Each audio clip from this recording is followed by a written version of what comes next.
Praise the lord. మరి ఒక రోజు మిమ్మల్ని ఈ విధంగా కలుసుకోవడానికి దేవుడు మనకు అనుగ్రహించిన మహోన్నతమైన కృపను బట్టి దేవాతి దేవునికి కృతజ్ఞతాస్తుతులు చెల్లిస్తున్నాను. ప్రతిరోజు దేవుని యొక్క వాగ్దానమును ధ్యానించుటకు ఎదురు చూస్తూ ఈ డైలీ బ్రెడ్ అనే శీర్షికను ఆదరిస్తున్న ప్రతి ఒక్కరికి యేసుక్రీస్తు ప్రభువారి పేరిట శుభాలు తెలియపరుస్తున్నాను. శిష్యులందరూ సముద్ర మార్గం మీద ఆ దోణిలో ప్రయాణం చేస్తున్నప్పుడు యేసు ప్రభువారు నడుచుకుంటూ రావడం చూసి పేతురు కూడా, ప్రభువా నీ చిత్తం అయితే నేను కూడా నీ దగ్గరకు నీటి మీద నడుచుకుంటా వస్తాను అని దేవుని సెలవు తీసుకుని నడవడం ప్రారంభిస్తాడు. కొంచెం దూరం రాగానే ఆ చుట్టుపక్కల ఉన్న పరిస్థితులను చూసి, ఆ గాలిని చూసి, ఆ తుఫానుని చూసి మునిగిపోవడం ప్రారంభిస్తాడు. అయితే మిమ్మల్ని ఒక ప్రశ్న అడగాలని ఆశపడుతున్నాను. పేతురు మునిగిపోవడానికి కారణం ఏంటి?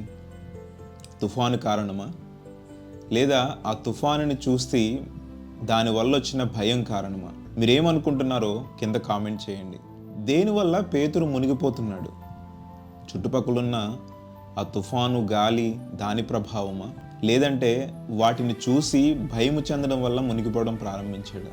ఈరోజు ఒక విషయం మీతో పంచుకుంటున్నాను. ఏంటంటే, మన చుట్టుపక్కల ఉన్న పరిస్థితులు ఏదైనా కానివ్వండి, అవి మనల్ని ఏమీ చేయలేవు. కానీ ఎప్పుడైతే వాటిని చూసి నువ్వు భయపడతావో, ఎప్పుడైతే వాటిని చూసి నీలో అవిశ్వాసం ఏర్పడుతుందో, వాటిలో నీవు కూరుకుపోతూ ఉంటావు. చూడండి, పేతురు ప్రభువు వైపు చూస్తున్నప్పుడు నీటి మీద చక్కగా నడుచుకుంటూ వెళ్ళాడు.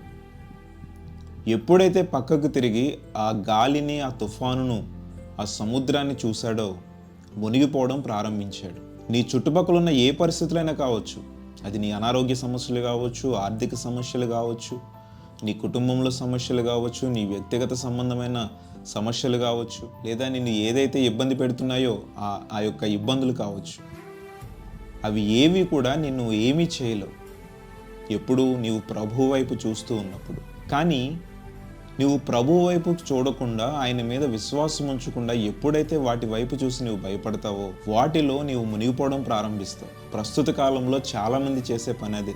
సమస్యల నుండి బయటకు తీసే ప్రభువును చూడడం మానేసి ఆ సమస్యల వైపే ఎక్కువ చూస్తూ వాటిలో కూరుకుపోతూ డిప్రెషన్లోకి వెళ్ళిపోతూ ఉంటారు. ఈరోజు ఒక గొప్ప వాగ్దానం దేవుడిస్తున్నాడు ద్వితీయోపదేశ కాండము ద్వారా. ద్వితీయోపదేశ కాండము 31వ అధ్యాయం 8వ వచనం. ఆయన నిన్ను విడువడు, నిన్ను ఎడబాయడు. అవునండి, నువ్వు ఏ పరిస్థితుల్లో ఉన్నా దేవుడు నిన్ను ఎన్నడూ విడువడు, ఆయన నిన్ను ఎన్నడూ ఎడబాయడు. కానీ మనం మన పరిస్థితులను బట్టి మన యొక్క మార్గాన్ని మార్చేస్తూ ఉంటాం. మన యొక్క పరిస్థితులను, ఇబ్బందులను, సమస్యలను చూసి అప్పటి వరకు దేవుని వైపుకున్న మన దృష్టిని ఆ సమస్యల వైపుకు త్రిప్పేసుకుంటాం. దేవుడు నిన్ను ఎప్పుడూ కూడా ఎడబాయడండి. ఆయన ఎప్పుడూ నిరంతరము మనతో ఉండే దేవుడు. ఈరోజు మనం బ్రతికుండి ఊపిరి పీల్చుకుంటున్నామంటే ఆయన మన పక్కన ఉన్నాడు కాబట్టి, ఆయన మన మీద దృష్టి ఉంచాడు కాబట్టి. ఎంతమంది చనిపోవట్లేదు?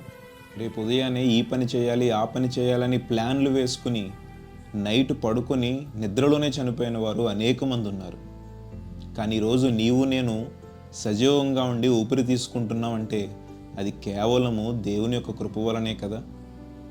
ఆయన మనల్ని విడవకుండా, మనల్ని ఎడబాయకుండా మన పక్కన ఉన్నాడు కాబట్టే కదా.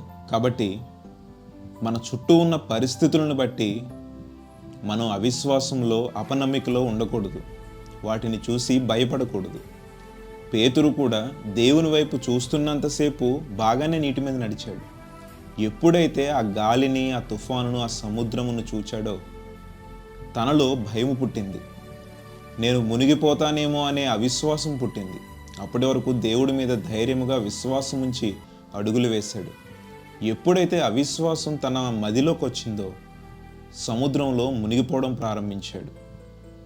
అప్పుడు ప్రభు అంటున్నారు కదా, అల్ప విశ్వాసి అని. ఈరోజు మనకున్న సమస్యలు తీరట్లేదు, మనకున్న ఇబ్బందులు పోవట్లేదు అంటే మనలో ఉన్న అల్ప విశ్వాసం వల్లనే.